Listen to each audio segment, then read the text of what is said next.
No basta con aceptar que somos pecadores, necesitamos aceptar lo bueno de Dios.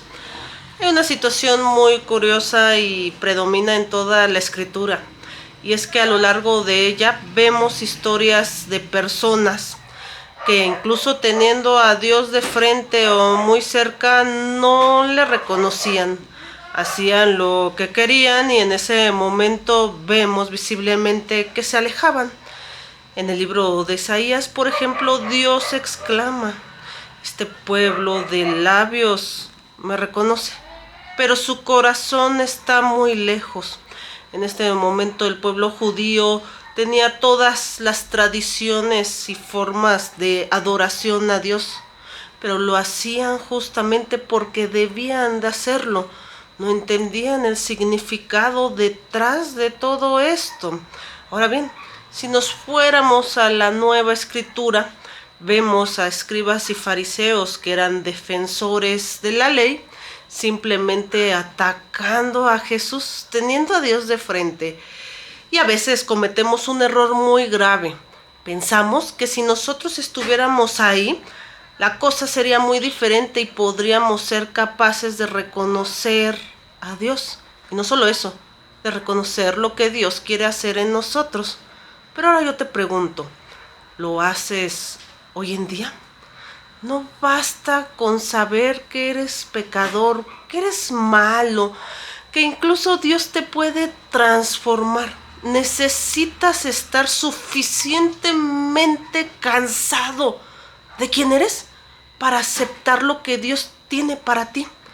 Lo que pasa en una transformación real es una rendición total, es una obediencia total, es estar en disposición total.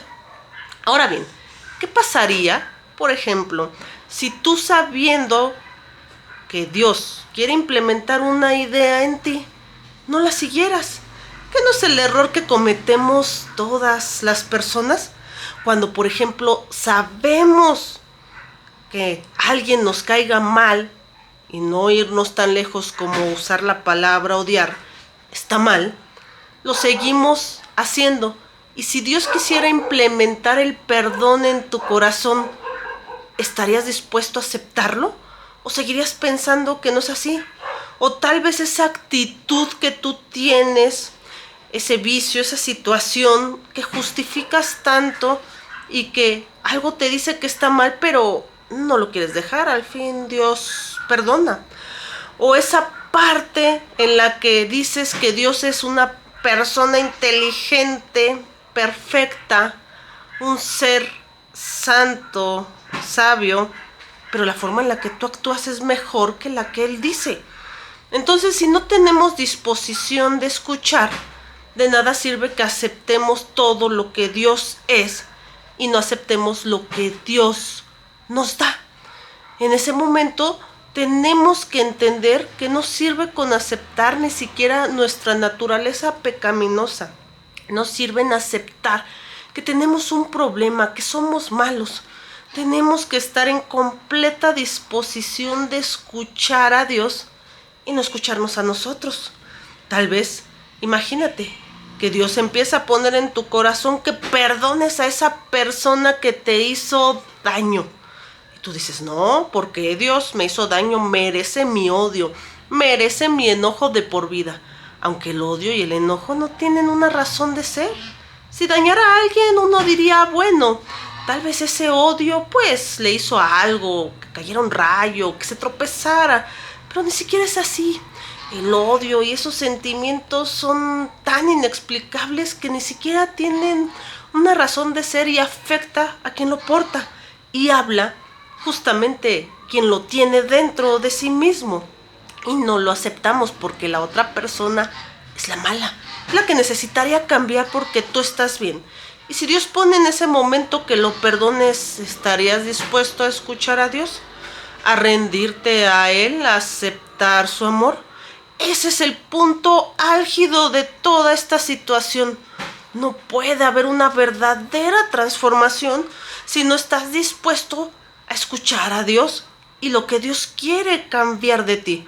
si tus caminos son mejores, si tus decisiones son mejores y tienes a Dios como esa persona que te va a abrir lo que tú estás haciendo, por eso a veces sientes que no te escucha, que no responde y que a veces necesitas esforzarte de más porque tienes un Dios que no te hace caso, porque solo pensamos en lo que nosotros queremos pensar, en lo que pensamos que está bueno, pero que no es inclusive algo risorio pensar que somos malos, pero lo que hacemos está bien. Entonces tenemos que solucionar esa situación. A veces yo me pregunto por qué la Biblia dice que solo a los quebrantados de corazón, de lo peor ha sacado Dios a los que le siguen, porque son los únicos que están dispuestos a dejar todo porque ya no tienen nada. ¿Por qué deberíamos de esperar a ese momento de no tener nada? De estar en el punto álgido donde estamos totalmente rotos, quebrantados. Y ahora sí, dejar todo de nosotros porque ya no nos funciona. Nos aferramos a lo malo, nos aferramos a quienes somos, a ese caparazón, a esa barrera. No queremos sentirnos vulnerables y con miedo. Y así Dios no puede trabajar. Por eso el día de hoy te invito a que tu fe se convierta en una fe viva, la que tú vivas, en la que tú no solo dices confiar en Dios, sino confías plenamente, donde te pones vulnerable a Él, donde empiezas a escucharlo a Él, donde empiezas a saber que lo que Él tiene es mejor que lo que tú puedes pensar. Y en ese momento viene la verdadera transformación, los verdaderos frutos del Espíritu, y vemos a un Dios que puede actuar en ti. Como siempre se los he dicho, el Dios de la Biblia es el mismo que tenemos hoy. Dios los ama mucho y lo único que nosotros necesitamos hacer es aceptar ese amor a través de Jesús, de ese sacrificio que hizo en la cruz para pagar algo que tú y yo no podíamos pagar. Y solo con el hecho de aceptarlo, seguir su camino y empezar con el yugo, que el de Él es muy ligero, podemos conocer la verdad, la luz del mundo, y en ese momento librarnos de esas ataduras que tenemos que nos hace sentir un vacío. Ve a Dios como estés, pero quédate dispuesto a escuchar lo que Dios tiene que decirte, porque el problema no es reconocer a Dios, el problema es reconocer que lo que Él tiene es mejor que lo que nosotros tenemos. Bendiciones.